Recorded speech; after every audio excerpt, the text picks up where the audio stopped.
In this video, we're diving into the story that's got everyone talking. Nicole Kidman's quiet strength through two heartbreaks. From her marriage to Tom Cruise to her recent split with Keith Urban, Nicole's journey isn't just about love lost. It's about how silence can become power. Let's get into it. Nicole Kidman has just filed for divorce from her husband of 19 years, Keith Urban. Reports say the couple separated quietly over the summer, sometime around June. And now, as September ends, the truth about what's been happening behind closed doors is finally coming out. What people are discovering is far more heartbreaking than anyone expected. Just 3 months ago, Nicole posted a romantic anniversary photo with the caption, "Happy anniversary, baby." Fans flooded the comments, celebrating what looked like an unbreakable love story. But what no one knew was that Keith had already moved out of their home at the start of summer and was living in his own place in Nashville. And now there are even reports that he's seeing someone else. People close to Nicole say she tried desperately to save the marriage. She didn't want this. She fought for months to hold her family together. But sometimes, even when you love someone deeply, love alone isn't enough to keep them. 2 months ago, Keith quietly signed a parenting plan dividing custody of their daughters. 1 month ago, they were still smiling on red carpets, performing the image of a perfect marriage. And then, on September 30th, Nicole filed legal papers in Nashville, ending it all. The shocking part is that this divorce wasn't sudden. Court documents show it had been planned for months while both continued posting sweet messages, smiling for cameras, and pretending everything was fine. The fairy tale marriage that had survived Keith's rehab, distance, and nearly 2 decades in the spotlight was already over. They just hadn't told anyone yet. The question isn't why they're divorcing. It's why they kept acting like everything was perfect while secretly negotiating custody and finances behind closed doors. Because the most painful part isn't the divorce itself. It's realizing that everything fans saw this year, the love posts, the red carpets, the anniversary tributes, was performance, not reality. To understand why people feel so shocked, you have to remember what Nicole Kidman and Keith Urban meant to millions. They weren't just another celebrity couple. They were the symbol of hope, proof that real love could survive fame, addiction, and time. They met in 2005 at a charity gala in Los Angeles. Both were Australian, both successful, both at the top of their careers. Nicole was already an Oscar-winning actress. Keith was one of country music's biggest rising stars. They got married the next year in Sydney. Nicole had just survived her painful divorce from Tom Cruise and was ready to believe in love again. For her, Keith was a second chance. The world loved them together. The actress and the musician, the Hollywood star and the country boy. They were different worlds, yet perfectly balanced. For 19 years, they built a life together in Nashville with their daughters, Sunday and Faith. They showed up at each other's events, celebrated milestones, and looked like a couple that had beaten the odds. In interviews, they spoke about communication, love, and family. Fans believed them. At Nicole's 2024 AFI Lifetime Achievement Awards ceremony, Keith gave a tearful tribute to her that moved everyone. He said, "4 months into our marriage, my addictions that I had done nothing about blew our marriage apart. I went into rehab and Nick pushed through every negative voice, even her own, and she chose love.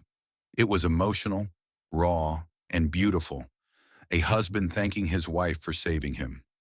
That speech went viral because it felt real. And maybe it was.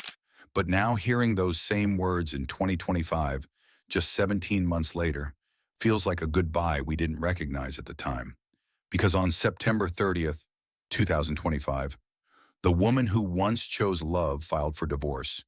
If this marriage couldn't survive, what hope did anyone else have? The timeline tells the real story. In May 2025, they walked the red carpet together at the Academy of Country Music Awards, smiling and holding hands. On June 26th, they posted those anniversary tributes that made fans believe everything was fine. But behind the scenes, the lawyers were already working. According to documents, Keith signed the parenting plan on August 1st, just 5 weeks after that anniversary post. A parenting plan is not something you put together overnight. It's detailed, with custody, finances, schedules, all the hard conversations that end a marriage. So sometime between June and August, while the world was still seeing anniversary posts and smiling photos, Nicole and Keith had already decided to end it. By late September, it was official. Every post, every red carpet, every "I love you" was just part of the image they wanted to protect until everything was settled. To really see how tragic this is, you have to go back to how their story began. In 2006, just 4 months after they married, Nicole staged an intervention. Keith's addiction to alcohol and substances had spiraled out of control. She gave him a choice: get help or lose her. He chose her. He entered rehab, got sober, and rebuilt his life. Most couples wouldn't survive that so early, but they did. That became the foundation of their love story, proof that love could overcome even the darkest moments. Keith's 2024 AFI tribute made people cry because it was living proof of redemption. He said, "If you want to see what love in action looks like, give that a whirl." But now that same speech feels like the end of something beautiful. Because a year and a half later, love in action apparently wasn't enough. What broke them after 19 years together? The documents don't mention scandals or dramatic fights. It looks like a slow, quiet unraveling. Nicole's acting career reached new heights, while Keith was constantly touring.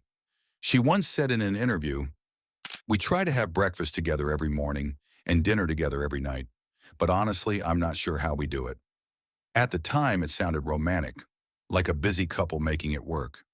Now it sounds like a quiet admission that they weren't making it work at all.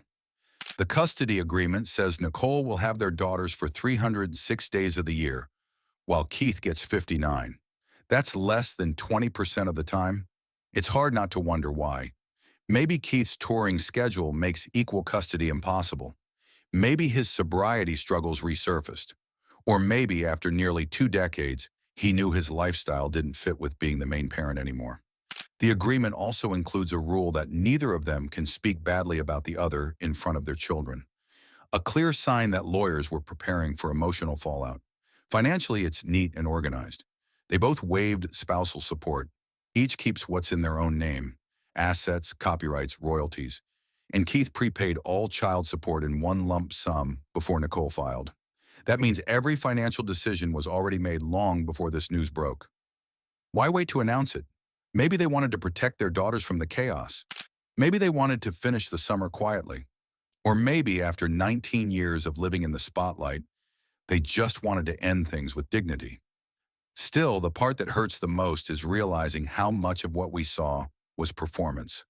Those red carpet smiles in May, the anniversary post in June. They weren't glimpses of love.